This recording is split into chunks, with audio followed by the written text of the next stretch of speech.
WWlll newspaper has taken aim at the US, claiming it's plotting to wage war on Pyongyang. It accused Washington of staging secret military drills aimed at eventually infiltrating the North Korean capital. The US is hatching a criminal plot to unleash a war against the DPRK and commit a crime which deserves merciless divine punishment in case the US fails in the scenario of the DPRK's unjust and brigandish denuclearization first. We cannot but take a serious note of the double-dealing attitudes of the US as it is busy staging secret drills involving man-killing special units while having a dialogue with a smile on its face. Russia's defense ministry has warned of an imminent provocation being prepared in Syria, one that will see terrorists stage a chemical attack and lay the blame on the Assad government. A strike on Kfar Zaita using poison-laden missiles is planned within the next 48 hours. Thus, some players outside the region are preparing yet more provocations on Syrian soil involving chemical weapons, with the aim of destabilizing the situation there and undermining the positive dynamics of the ongoing peace process. Earlier, I spoke to RT's Don Quarter about the story.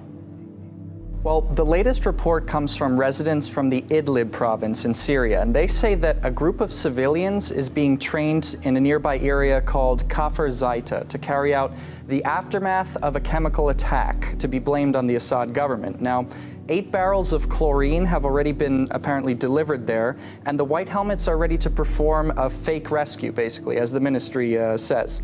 They want to send footage to Arab and English-speaking media outlets. And we asked the White Helmets for their comment on their involvement in the situation, but they have yet to respond. Now, Moscow has raised concerns not just about the possible actions of those on the ground, hasn't it? Yeah, absolutely. Just a few days ago, quite out of the blue actually, John Bolton said that Washington would be willing to respond very strongly if it thinks that the Assad government potentially used chemical weapons. Let's hear what he had to say. We now see plans for the Syrian regime to resume offensive military activities in Idlib province. We are obviously concerned about the possibility that Assad may use chemical weapons again. If the Syrian regime uses chemical weapons, we will respond very strongly. Now, interestingly enough, around the same time as John Bolton's statement, the USS The Sullivans was deployed to the Persian Gulf. And according to the Russian Defense Ministry, this is a destroyer-class ship armed with cruise missiles. And the ministry also claims that the US, the UK, and France might be prepared for a strike there. You've heard the focus on Russia, Russia, Russia. President Trump, meanwhile, has been highlighting another threat on the global stage, and that's China. The president tweeting all of the fools that are so focused on looking only at Russia should start also looking in another direction, China. But in the end, if we're smart, tough, and well prepared, we will get along with everyone. That from the president. As a new Pentagon report warns, China's Air Force is likely training for potential strikes against the U.S. So is this another sign China is, in fact, our next biggest threat? Here with insight is one of our old friends, Morgan Ortegas, a former State Department press officer, former financial intel analyst for the Treasury Department. Good morning, Morgan.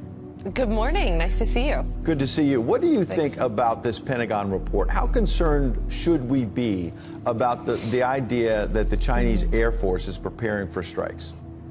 Well, I've been talking about China for quite a bit on your show. We did a week-long segment on Fox and Friends about China, what they're doing to expand militarily, economically, politically throughout the world. And I think this is something that all of our viewers should be paying attention to. What China is trying to do is to build their military to be a near-peer competitor to the United States.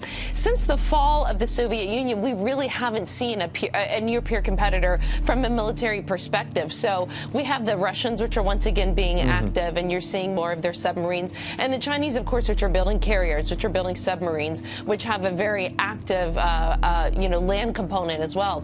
So I think it's something for us to watch. It's something for us to be careful to note, because, again, they are trying to increase in size to be that competitor to the U.S. Especially, we've heard a lot about the South China Sea, where the Chinese are building fake islands, propping up surveillance and other equipment there. And that really goes to the central part of what we're trying to do in Asia, which is freedom freedom of seas, freedom of navigation. Absolutely, and I want you to react directly to the report. Here's part of what the Defense Department said on Friday. Quote, over the last 3 years, the People's Liberation Army has rapidly expanded its overwater bomber operating areas, gaining experience in critical maritime regions and likely training for strikes, as we mentioned a moment ago, against the U.S. and allied targets. How should we be reacting from a military standpoint? And then I want to get into other components of this battle. But how should we be preparing at the Pentagon?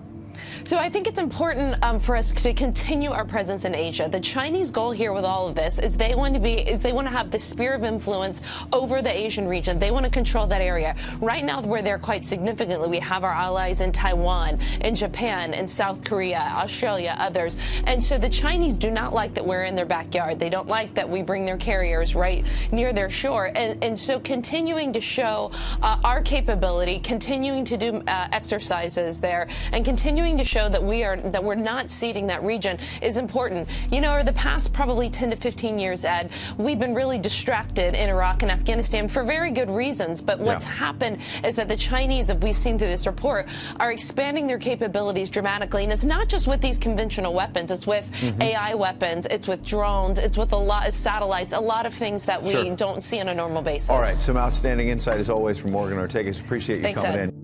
U.S. Department of Defense plans to spend up to $15 million on enhancing soldiers' physical performance and endurance. But as Caleb Moppin explains, such programs must be handled with care.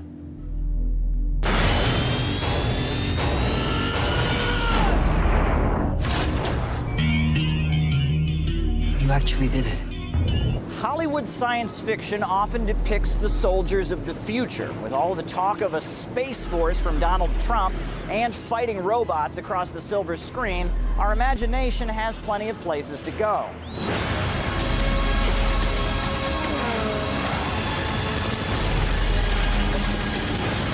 Now, on the surface, a new grant from the Pentagon for extramural biomedical research and development doesn't sound so bad. The object is to create soldiers who can withstand even the harshest circumstances. Take a listen. Developed to maximize the physiological performance of SOF operators, including enhanced endurance, enhanced senses, tolerance to environmental extremes, and enhanced overall fitness in order to maintain operational posture ability in high-stress scenarios without noticeable augmentation and without hampering personnel mobility. Additionally, the ability to accelerate the effects of sleep through methods requiring less time. Escalating tensions with the United States, Iran is pushing back against sanctions, warning it has seized control of the Persian Gulf and the Strait of Hormuz, a major oil shipping route, a move that could actually impact consumers across the world.